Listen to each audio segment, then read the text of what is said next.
नमस्कार दोस्तों, आपका स्वागत है आपके अपने YouTube channel Vidhi judicial academy में। मेरा नाम है Vijendra Verma and I am the director founder of the Vidhi judicial academy. We provide coaching for the judicial services exams and through this video we are trying to reach out you to provide you full professional exam oriented coaching for the judicial services, and that is free of cost. So in the last class we have completed Hindu Adoption and Maintenance Act up to section 12. जो last class की थी हम लोगों ने, we have discussed in detail section 12 तक की class हो चुकी थी। Now today we will start with the class of section 13, और मेरी कोशिश होगी कि सेक्शन 13 से लेकर 17 तक ये सेक्शन है, इन सबको मैं फिनिश कर दूं आज। तो basically the section 13, 14, 15, 16, 17 the sections are very very important for your prelims, और मेंस में भी इंपॉर्टेंट इसलिए है कि इनको टेल क्वेश्चन जो होता है, मेन क्वेश्चन के साथ में जो छोटा सा क्वेश्चन चिपका देते हैं, वो that kind of question can be asked in your mains examination from these sections as well. So you can not be ignorant towards these sections. आपको इन सेक्शंस को बहुत अच्छे से करना पड़ेगा, बहुत सिंपल है, उतने टेक्निकल नहीं है। तो please go to section 13। This is section 13। Please see the board and read it with मी।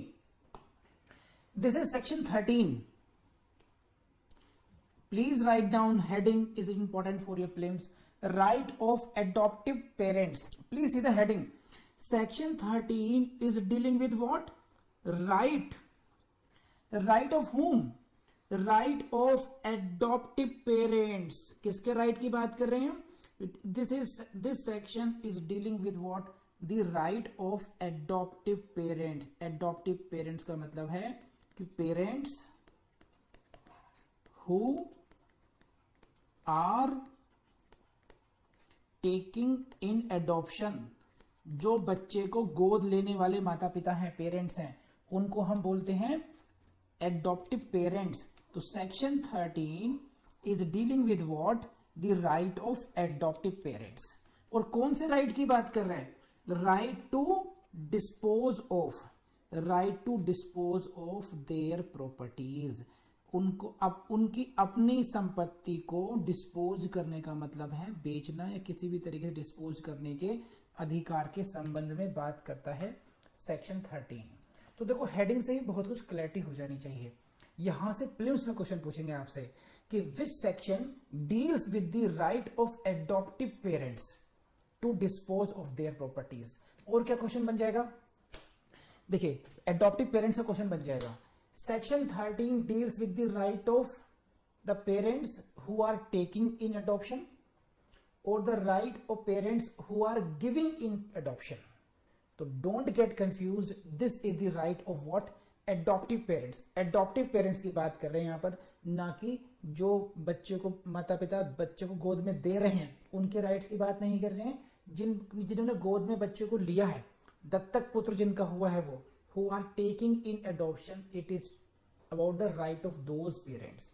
और ये this is not dealing with all rights, this is dealing with the specific rights. Right to dispose of their property, उनकी संपत्ति को dispose करने के एक particular right के बारे में बात कर रहे हैं।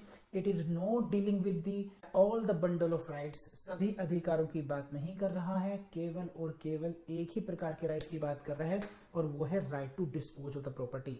तो I believe heading is very clear to you. चलिए अब पढ़ते हैं यहां से। देखिए बोर्ड, देखिए डायरेक्ट लैंग्वेज पर आइए।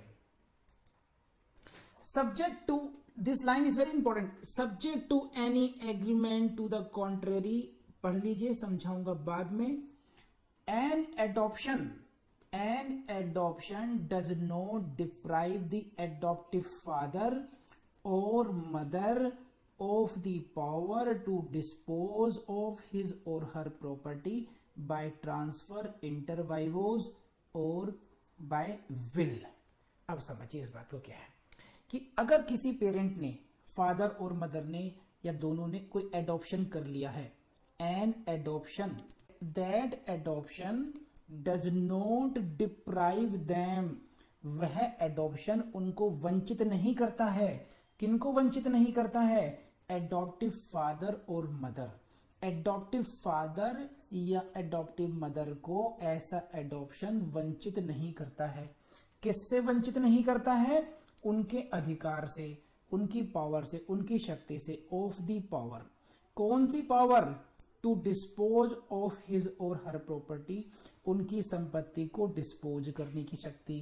किस तरीके से, इंटर वाइवोस ट्रांसफर करके या बाय विल से ट्रांसफर करके। तो ये मैंने आपको फ्रेगमेंटेड तरीके से पढ़ के बताया इसको। नाउ मैं इसको आपको ढंग से एक्सप्लेन करता हूं इसको कि एग्जैक्टली क्या है। 2 बार मैंने आपके लिए ब्रेक पढ़ दिया, आपने देख लिया इसको अच्छे तरीके से। अब मैं दोबारा समझाता हूं इसका मामला क्या है। देखिए इसको आप ऐसे समझिए कि एक इलस्ट्रेशन लेते हैं, ये है ए एंड ये है बी। ए एंड बी हैं, इन्होंने एक बच्चे को गोद लिया X, the name of the child is X, A and B adopts X. A और बी एक बच्चे एक्स को एडॉप्ट करते हैं।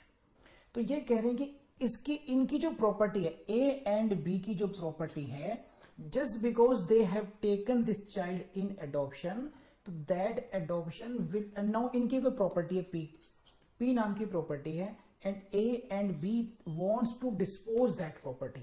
सपोज कि वो किसी को गिफ्ट करना चाहते हैं या वो किसी को सेल करना चाहते हैं, तो that is the disposal of the property. तो एक्स कैन नॉट से कि no no no you can not sell this property, you can not sell this property. X ऐसा नहीं कह सकता जस्ट बिकॉज एडॉप्शन किया गया है। तो इनका जो अधिकार था अपनी प्रॉपर्टी को डिस्पोज करने का, वो अधिकार इनका बना रहेगा। उसको वो जो अधिकार है अपनी प्रॉपर्टी को डिस्पोज करने का, वो एडॉप्शन की वजह से कहीं चला नहीं जाएगा, उसको डिप्राइव नहीं किया जा सकता। तो that right remains intact with them. Come on, बात समझ में आई नहीं आई आपको, बताइए। तो adoption does not deprive adaptive parents, adaptive father और mother, of the power to dispose their property. If they want to dispose of their property, they can do that. ऐसा वो कर सकते हैं। अब यहां पर समझिए इस बात को एग्जैक्टली क्या है। 2 शब्द यूज किए इन्होंने, इंटरवाइवोस।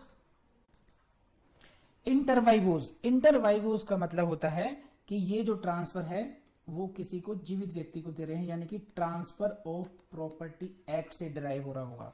और इंटरवाइवोल का मतलब है इंडियन सक्सेशन एक्ट से, यानी कि वो अपनी विल बना करके, अपनी वसीयत के द्वारा किसी को प्रॉपर्टी दे जाए मरने के बाद, कि साहब हमारे मरने के बाद में प्रॉपर्टी ऐसे मिल जाए, या वो किसी को सेल कर दें, ट्रांसफर कर दें।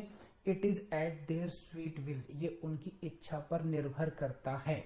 बोलो हाँ या ना। बहुत छोटी सी बात थी। अब इसमें टेक्निकल बात और है, उसको समझाता हूं। देखिए ये क्या बात है, ये पढ़ी लाइन दोबारा पढ़िए, जिसको मैंने कहा था कि पहले पढ़ लीजिए, इनिशियल लाइन पढ़िए। ये पहली लाइन पढ़िए जरा, बस ये भी है, subject to any agreement to the contrary. Subject to the agreement to the contrary का इसका मतलब क्या हुआ? Subject to the agreement to the contrary का क्या मतलब हुआ कि अगर कोई उनके उसमें कोई एग्रीमेंट है, कोई अगर कोई एक्सप्रेस एग्रीमेंट है कोई, then situation can be different.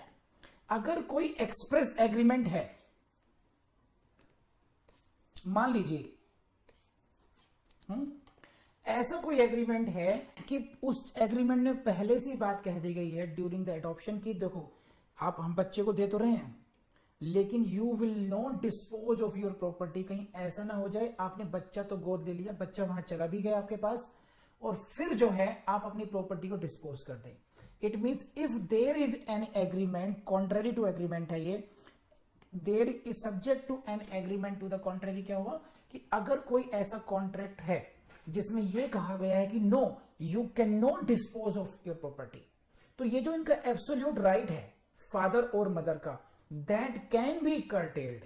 ये जो इनका एब्सोल्यूट राइट है, what, absolute right to dispose of their properties, that can be curtailed, that can be curtailed. Otherwise अगर कोई एग्रीमेंट नहीं है, then this right can not be curtailed. बहुत छोटी सी बात है, मेरे ख्याल से समझ में आ गई होगी आपको। प्लीज लेट मी नो आपको बात समझ में आई या नहीं आई, फिर मैं आके मूव करता हूं। Inter vivos transfer are those transfers which are governed by the Transfer of Property Act. Number 1 बात। नंबर 2 बात, ट्रांसफर बाय विल का मतलब है the transfers which are governed by the provisions relating to will under the Indian Succession Act. Number 2 बात होगी। ये क्यों समझा रहा हूं आपको, बिकॉज बेरेक लैंग्वेज उन्होंने क्या यूज किया है, transfer inter vivos transfer property act के द्वारा, transfer by will Indian Succession Act से गवर्न होगा। नॉट मोर देन दिस, इसमें बहुत ज्यादा पढ़ने की जरूरत नहीं है. I think it is more than sufficient for you. Now come to section 14. देखिए सौरभ की क्वेरी है, सर ये जो सब्जेक्ट टू एनी एग्रीमेंट है ये क्या मैंडेटरी है? मैं इसको फिर समझा, इसका मतलब तुम्हें समझ में नहीं आई बात है. Please see the section 13 again. देखिए ये बात है इसमें जो मैं कह रहा हूं आपको, subject to any agreement to the contract का मीनिंग समझाता हूं दोबारा आपको मैं, कि जनरल लॉ ये है कि अगर किसी पेरेंट ने बच्चे को अडॉप्ट किया है, अडॉप्शन हुआ है, तो just because of that adoption उनकी जो अपनी प्रॉपर्टी का मतलब है सेल्फ एक्वायर्ड प्रॉपर्टी को डिस्पोज करने की पावर उनकी नहीं चली जाती. That will remain intact. ठीक है, लेकिन अगर ये एग्रीमेंट टू द कॉन्ट्रेरी कर रखा है कि know after adoption you can not dispose of the property, आप एडॉप्शन के बाद में अपनी प्रॉपर्टी को डिस्पोज नहीं कर सकते हैं, अगर ऐसा एग्रीमेंट हो रखा है तब वो नहीं कर पाएंगे. अगर कोई एग्रीमेंट नहीं कर रखा है तो पेरेंट्स अपनी जो सेल्फ एक्वायर्ड प्रॉपर्टी है उसको डिस्पोज कर सकते हैं. नहीं तो अगर एग्रीमेंट टू कॉन्ट्रैक्ट है तब फिर उनको एग्रीमेंट के हिसाब से चलना पड़ेगा. तो agreement will prevail, otherwise there it is their right that even after the adoption they can dispose of the property. अब समझ में आई बात सौरभ? हाँ है ना, बताओ. सेक्शन 14 पर आइए. Determination of adoptive mother in certain cases. Heading से क्वेश्चन आएगा, determination of adoptive mother in certain cases कौन से सेक्शन को डील करता है? It is section 14. अब यहां पर क्या है देखो, एक number 1, number 2, number 3 and number 4. These are the 4 situations. यहां पर बेसिकली आपको डिफरेंट सिचुएशन में ये दिखा जाएगा, in different situations who is the adoptive father और who is the adoptive mother. अलग अलग सिचुएशन में किसको एडॉप्टिव फादर या किसको एडॉप्टिव मदर माना जाना चाहिए. तो प्लीज सी द 4 सिचुएशन है, इसको अच्छी तरीके से कर लेते हैं, important for your prelims. This is what, where a Hindu, कौन सा, who has a wife living, where a Hindu who has a wife living adopts a child. अब ये पहली सिचुएशन हो गई, ये सिचुएशन हो गई नंबर 1. कोई हिंदू है, उसने किसी बच्चे को अडॉप्ट किया है लेकिन उसकी एक वाइफ भी है.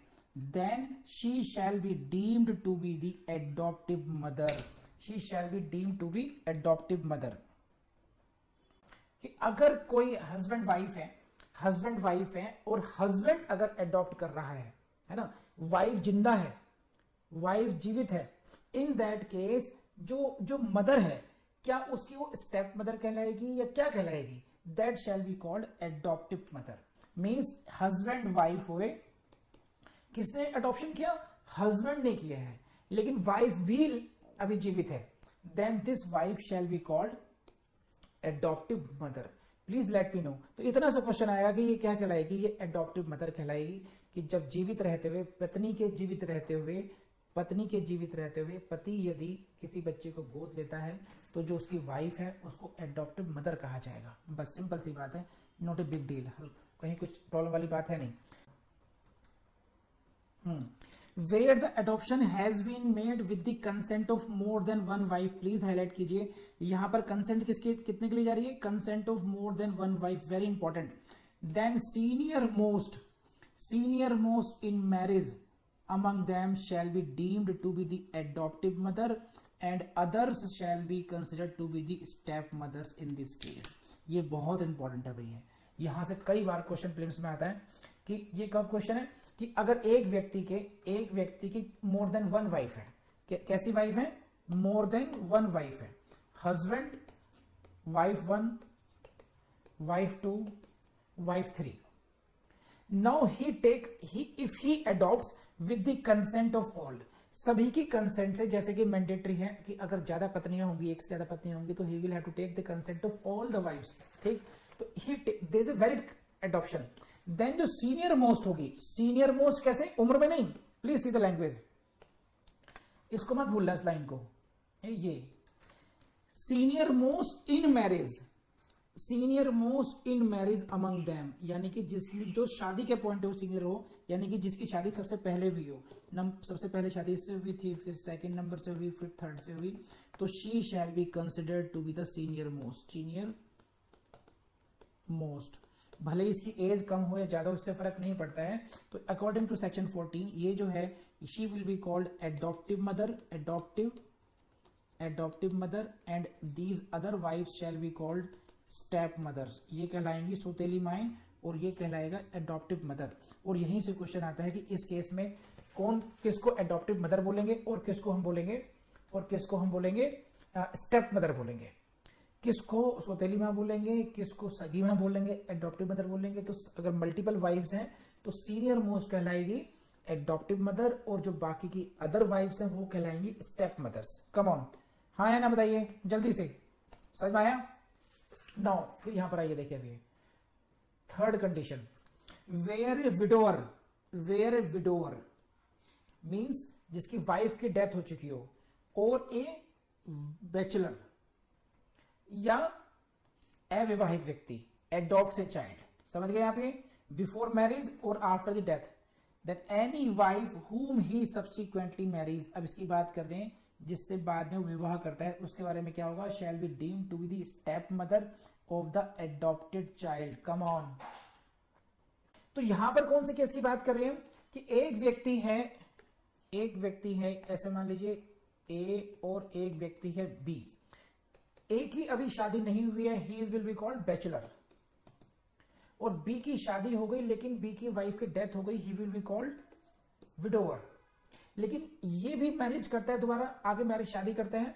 ड्यूरिंग बैचलरहुड ही वो एक बच्चे को गोद लेता है, और ये अपने विधुरपन के जीवन में ही, जब वो विडोवर की कैटेगरी में था तब बच्चे को गोद लेता है। और सब्सिक्वेंट जो अगर मैरिज करते हैं, जो उनकी पत्नी आएगी, तो पत्नी को क्या कहा जाएगा? वो एडॉप्टिव मदर कहलाएगी या वो स्टेप मदर कहलाएगी? कम ऑन, क्या कहलाएगी बताइए? She shall be called step mother. तो बच्चा गोद पहले ले लिया गया, मां बाद में आई है, तो क्या कहलाएगी? स्टेप मदर कहलाएगी। कम ऑन, बात समझ में ही नहीं आई? एवरीवन, बहुत छोटी सी बात है, इसमें बहुत समझाने वाली बात नहीं है। और यहीं से क्वेश्चन आएगा कि इस सिचुएशन में, विडोवर की सिचुएशन में या बैचलर की सिचुएशन में, जो बात सब्सिक्वेंटली मैरिज करते हैं, तो जो वाइफ आएगी वो क्या कहलाएगी? She should be called what? She should be called stepmother. ठीक है, कर लेंगे। नेक्स्ट, वेयर ए विडो और एन अनमैरिड वुमेन। विडो हुई, उनका विडोर का अपोजिट ऐसी फीमेल जिसके पति की डेथ हो गई है, विधवा बोलते हैं, या अविवाहित स्त्री unmarried adopts a child. Any husband whom he subsequently marries shall be deemed to be the stepfather of the adopted child। इसका उल्टा हो गया ये। इसमें क्या हो गया कि यहां पर अगर जब मान लीजिए जैसे सुष्मिता सेन है ना, या कोई भी और फीमेल हो सकती है कि उसने सोचा कि नहीं मुझे शादी नहीं करनी, लेकिन मुझे बच्चे को गोद लेना है, बच्चे को गोद ले लिया, फाइन, लेकिन बाद में शादी करती है, तो जो बेटा उसका पहले, बेटा या बेटी पहले हो चुके हैं, गोद लिए जा चुकी, तो उसका पति क्या कहलाएगा? वो स्टेप फादर कहलाएगा, बस सौतेला बाप कहलाएगा। तो सौतेली माँ, सौतेला बाप। तो इसमें आपको सेक्शन 14 में यही देखना है, कब वो एडॉप्टिव मदर कहलाएगी, कब वो एडॉप्टिव फादर कहलाएगा, कब वो स्टेप फादर कहलाएगा, कब वो स्टेप एडॉप्टिव फादर कहलाएगा, डिफरेंट सिचुएशंस में। बस ये is nothing more than that. हाँ है ना, बताइए समझ में आया नहीं आया? Come on everyone. अब इसमें एक सिचुएशन ऐसी है, so basically you see section 14 deals with the determination of adoptive parents. अब इसमें देखने वाली बात क्या है, देखो कि इसकी हेडिंग आप देखो, सीधा heading, determination of adoptive mother in certain cases. तो सेक्शन 14 से आपको लगेगा कि केवल एडॉप्टिव मदर की बात कर रहे हैं, but if you go into details you will see basically it is the determination of adoptive parents, who is rule to determine who is adoptive father or who is adoptive mother of the adoptee। adopted child जो है उसके father कौन कहलाएगा, adoptive father, या adoptive mother कौन कहलाएगी, बस। अब इसमें जो खास बात है, जहां पर आपको एग्जामिनर कोशिश कर सकते हैं आपको कंफ्यूज करने की, तो बेसिकली ये, this act does not provide as to determination of adoptive mother or father in case any party to marriage divorces to the other. Divorce के केस की बात नहीं डील कर रहे हैं यहां पर। आप देखोगे डाइवोर्स के केसेस को डील नहीं किया गया है। समझ रहे हो बात? मैं आपको यही समझाना चाह रहा था। इसमें जो 4 सिचुएशन है उसमें पहली सिचुएशन क्या है? पहली सिचुएशन ये थी आपकी कि ड्यूरिंग द लाइफ पति ने during the life of wife adopt कर लिया, तो वो उसकी हो गई एडॉप्टेड मदर हो गई। दूसरा केस कौन सा देख लिया हम लोगों ने कि जब मोर देन 1 वाइफ है और सभी की सहमति से एडॉप्शन हुआ है, तो जो सीनियर मोस्ट वाइफ है वो हो जाएगी एडॉप्टिव मदर, और जो बाकी की अदर वाइफ्स हैं वो हो जाएंगी स्टेप मदर्स। थर्ड सिचुएशन क्या है? विडोवर और बैचलर की है। तो विडोवर और बैचलर ने अगर बच्चे को गोद लिया और बाद में की शादी, तो जो पत्नी आएगी वो क्या कहलाएगी? बच्चे की स्टेप मदर कहलाएगी। और इसी तरीके से सिचुएशन ये है कि अनमैरिड वुमेन ने या फिर विडो ने अनमैरिड कंडीशन में अगर बच्चे को बैचलरहुड उसमें अगर उसने बच्चे को गोद लिया है और बाद में शादी करती है, तो जो उसका पति होगा वो कहलाएगा एडॉप्टिव फादर। लेकिन यहाँ पर ऐसा सिचुएशन नहीं है कि अगर किसी हस्बैंड वाइफ थे, उन्होंने ले लिया डिवोर्स, अब डिवोर्स होने के बाद में उन्होंने गोद लिया और बाद में रीमैरिज कर ली। समझ रहे हैं बात? कि डिवोर्स था, डाइवोर्स वुमेन है, एक वुमेन है जिसने डाइवोर्स ले लिया है और उसका कोई बच्चा नहीं था, इशूलेस था, और उसने फिर एक चाइल्ड को अडॉप्ट किया और बाद में शी रीमैरिज और बाद में वो शादी करती है, तो तब क्या कहलाएगा? तो बोलो क्या कहलाएगा? तो वो पति भी स्टेप फादर ही कहलाएगा, भले ही यहां पे नहीं दिया गया हो। वो ऐसे ही गवर्न होगा जैसे विडो रहते हुए क्या हो या अनमैरिड रहते हुए बच्चे को गोद लिया हो, और वैसे ही सिचुएशन होगी एक डाइवोर्सी वुमेन की। प्लीज लेट मी नो अगर ये बात मैं समझा पा रहा हूं आपको।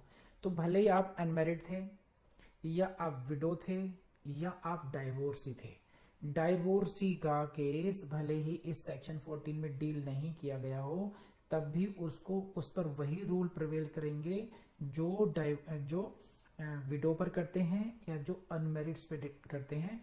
और अगर वो रीमैरिज करती है तो उसका जो पति होगा वो उस बच्चे का स्टेप फादर कहलाएगा। तो ये दूसरा पति है, उसमें पहला पति होता है। विडो के केस में भी दूसरा पति होता है, वो है ना। तो क्वेश्चन ये है कि जो पति है वो आपकी जिंदगी में एडॉप्शन के बाद में अगर आया है, अगर एडॉप्शन के साथ में है, उसी समय पति जीवित था, तो वो हो जाएगा एडॉप्टिव फादर। लेकिन अगर पति की एंट्री एडॉप्शन के बाद में होती है या पत्नी की एंट्री एडॉप्शन के बाद में होती है, तब वो कहलाएगा स्टेप फादर या स्टेप मदर। बहुत छोटी सी बात है बस। आई बिलीव कि आपको अच्छी तरह समझ में आ गया होगा ये, है ना। बस ज्यादा कुछ है नहीं, प्रीलिम्स के लिए इंपॉर्टेंट है ये। See the board. Same rules आपको डाइवोर्स हस्बैंड पे अप्लाई होंगे। ठीक, डाइवोर्स हस्बैंड है, he adopts a son being issueless and thereafter marriage, उसके बाद में शादी करता है, then wife would become the step mother of the adopted son, nothing more than that. आपने एक बात नोट की होगी कि आपने जो बचपन में याद किया, जैसे टेबल याद की या रिलीजियस कुछ आपने कोई आरती, कोई नमाज, कोई गायत्री मंत्र याद कर रखा होगा, तो आपको हमेशा याद रहता है। वो क्यों रहता है? क्योंकि रिवीजन बहुत किया होगा। उसी तरीके से मैक्सिमम फेलियर्स इसलिए होते हैं, ध्यान रखना, कि लोग याद नहीं करते, केवल पढ़ते जाते हैं। तो दोस्तों आप ये गलती बिल्कुल नहीं करेंगे। जितना भी आपने पढ़ा है आप खुद से पूछना कि आपको वो याद हो गया है नहीं हो गया। आप उस दिन जज बनेंगे जिस दिन आपको ये सारा जो ज्ञान आपको दिया जा रहा है वो टिप्स पर ऐसे होना चाहिए जैसे 2 का टेबल। ये मत भूलिएगा। और without wasting time please go to the next video. Thank you very much.